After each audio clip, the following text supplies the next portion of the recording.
সেজদার মধ্যে পড়েন সেজদার তাসবিহগুলো পাঠ করবার পর। কারণ কি? সেজদার মাধ্যমে বান্দা আল্লাহর সবচাইতে নিকটে চলে যায়। আল্লাহ তাআলাও বলেন ওয়াসজুদ ওয়াকতারিব, সেজদা করো আর নৈকট্য অর্জন করো। আবু বকর সিদ্দিক রাদিয়াল্লাহু তাআলা থেকে একটা বর্ণনা আছে, আবু দাউদের হাদিস, তাওবার নামাজ আদায় করব। কিসের নামাজ? তাওবার নামাজ। নবীজি বলেন গুনাহ করলো, সেখান থেকে উঠে সে তাওবার নামাজ আদায় করলো, যথাযথভাবে আল্লাহর কাছে মাফ চাইলো, আল্লাহ তাআলা তার গুনাহগুলো মাফ করে দিবে। সুবহানাল্লাহ। এজন্য ওই 2 রাকাত নামাজ, তাওবার নামাজটা আমার জন্য জীবনের শ্রেষ্ঠ নামাজ হয়, আমার জন্য জীবনের সুন্দর নামাজ হয়। এভাবে 2 রাকাত নামাজ পড়া যাবে তো ইনশাআল্লাহ? আমিও পড়ব, আমরা সবাই পড়ার চেষ্টা করব। এই যে রুকু সিজদার মধ্যে তাসবিহগুলো পাঠ করি, ইমাম সাহেবের পেছনে তো ইমাম সাহেব যদি 9 বারের জায়গায় 11 বার পড়ে, মুসল্লিদের পিছন দিয়ে কাশির রোগ শুরু হয়ে যায়। আপনি আজকে বেশি বেশি পড়েন, সাথে সাথে আপনি এখানে দোয়া পড়েন, আস্তাগফিরুল্লাহাল আযীম ওয়া আতুবু ইলাইহি রাব্বিগফিরলি ওয়ারহামনি ওয়া আনতা খায়রুর রাহিমিন। রুকু সিজদার মধ্যে পড়েন, সেজদার মধ্যে পড়েন সেজদার তাসবিহগুলো পাঠ করবার পর। কারণ কি? সেজদার মাধ্যমে বান্দা আল্লাহর সবচাইতে নিকটে চলে যায়। আল্লাহ তাআলাও বলেন ওয়াসজুদ ওয়াকতারিব, সেজদা করো আর নৈকট্য অর্জন করো। সেই ক্ষমার রজনী আজকে চলতেছে। আমাদের জীবনের জন্য ইস্তেগফারকে জরুরি বানাবো তো ইনশাআল্লাহ। সর্বোচ্চ চেষ্টা থাকবে কমপক্ষে দৈনিক 100 বার আস্তাগফিরুল্লাহাল আযীম ওয়া আতুবু ইলাইহি পড়তে। সর্বোচ্চ কত সময় লাগবে? সুন্দরভাবে যদি পড়ি হয়তো সময় লাগবে সর্বোচ্চ 3 মিনিট ধরে। অনেক মানুষ আছে তাসবিহগুলো পাঠ করে, কেমনে পড়ে? এ কোন ধরনের পড়ে? আস্তাগফিরুল্লাহ আস্তাগফিরুল্লাহ কেমনে? এটা কেমন? আপনি আস্তাগফিরুল্লাহ পড়বেন, আল্লাহর কাছে ক্ষমা চাইতেছেন, আপনি মুখে আস্তাগফিরুল্লাহ বলবেন, আর যেখানে থাকবে আল্লাহ আমার অতীতের গুনার জন্য আপনার কাছে ক্ষমা চাচ্ছি, অন্তরের মধ্যে থাকবে অনুতপ্ততা। এভাবে ইস্তেগফার যদি পড়ি আমাদের গুনাহগুলো মাফ করবেন কে? আল্লাহ মাফ করে দিবে। আর একটা হলো আল্লাহ তাআলা তো বান্দাকে এমনিই মধ্য রজনীর পর থেকে ডাকে, কার কি প্রয়োজন আমার কাছে চাও। আমাদের যত প্রয়োজন থাক আল্লাহ তাআলা সেই প্রয়োজন মেটানোর ক্ষমতা রাখেন। এজন্য আমরা আল্লাহ তাআলার কাছে হাজত পূরণের নামাজ পড়বো, যেটারে আমরা বলি সালাতুল হাজাত। আপনার কিছু প্রয়োজনীয়তা আছে, আগে আপনি নামাজ পড়েন ওই নিয়তে যে আল্লাহ সালাতুল হাজতের নামাজ, সালাতুল হাজত আদায় করতেছি, আল্লাহু আকবার।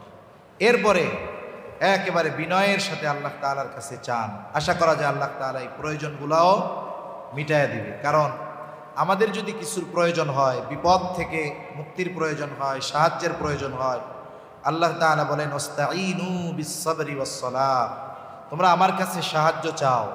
কিসের মাধ্যমে? বিস-সাবরি ওয়াস-সালাহ, ধৈর্য এবং নামাজের মাধ্যমে, ধৈর্য এবং সালাতের মাধ্যমে আমি আল্লাহর কাছে সাহায্য চাও। কারণ বান্দা যখন নামাজে দাঁড়ায় সে তখন আল্লাহ তাআলার সাথে কথা বলে। এজন্য দেখেন দুনিয়ার অনেক ভালো কাজ তার জন্য তখন নিষিদ্ধ হয়ে যায়, কারণ কথা বলতেছে কার সাথে? আল্লাহ তাআলার সাথে। এজন্য তখন বান্দার সাথে আল্লাহ তাআলার কত কানেক্টিং হয়, ওই সময়টাই তো আল্লাহর কাছে চাওয়ার সময়। এজন্য আমরা আমাদের প্রয়োজনগুলো মেটানোর জন্য নামাজ পড়বো, আল্লাহর কাছে চাইবো। তাহলে তাওবার নামাজ, আবার যারা সালাতুত তাসবিহ আদায় করেন নাই বা করবেন, এটা করবেন, সাথে সাথে সালাতুল হাজাত, আবার সাথে সাথে অনেকে উমরি কাজা আদায় করে, অতীতে অনেক কাজা ছিল, এগুলাও আদায় করা যেতে পারে। আর ইবাদতের ক্ষেত্রে ধারাবাহিকভাবে যদি একটা করেন তাহলে একঘেয়েমিতা পেয়ে বসে। আপনি কিছু নামাজ পড়লেন, যদি সারা রাত জাগেন, কিছু সময় নামাজ পড়লেন, কিছু সময় কোরআন তিলাওয়াত করলেন, কিছু সময় জিকির আজকার করলেন, তাহলে দেখা যাবে ইবাদতটা কন্টিনিউ করতে ভালো লাগবে।